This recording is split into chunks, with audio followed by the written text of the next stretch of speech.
أعوذ بالله من الشيطان الرجيم. بسم الله الرحمن الرحيم.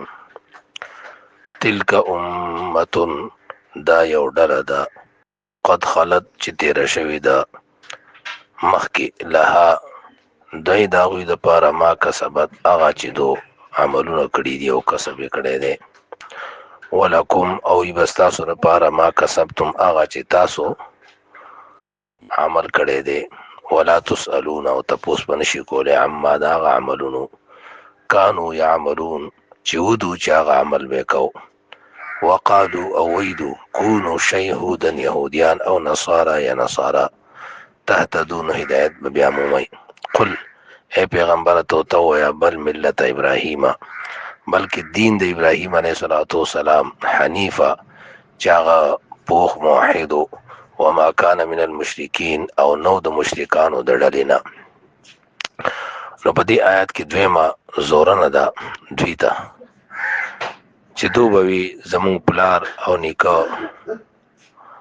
یعنی دا پیغمبرانو مونږ ته که چېرې څه ګناه وکړو نو مطلب دا دی چې مونږ ته که بدې ردې وایو نو دا ګناه دی.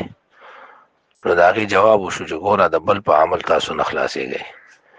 د هغو دپاره چې کوم نیک عملونه هغو کړلي یا به د هغو دپاره وي او ستاسو دپاره به ستاسو نیک عملونه وي ولا تسألون عما کانوا یعملون ستاسو نه به د هغو د عمل په باره کې تپوس نه کېږي. یعنې هر سړی د خپل ناکاره عمل ذمهوار دی. د خپل ناکاره عمل یعنی دا به د بل چا نه تپوس نه کېږي. او په دې دویم آیات کې بیا درېیمه زورنه ده چې دوی به باطل دین طرف ته دعوت ورکو یهودیت او نصرانیت ته. نو الله رب العالمین فرمایل چې اصل ملت د ابراهیم علیه السلام دی چې هغه دین حنیف دی او بالکل مستقیم او سیده دین دی. لہذا ابراهیم علیه السلام یهودیم نو نصرانیم نو هغه پوخ موحدو او د دین توحید تابع و. لہذا اصل دین دا دی چې د پیغمبر علیه السلام ومنئ چې په دې کې اکثره حصه د ابراهیم علیه السلام د دین راغلی ده.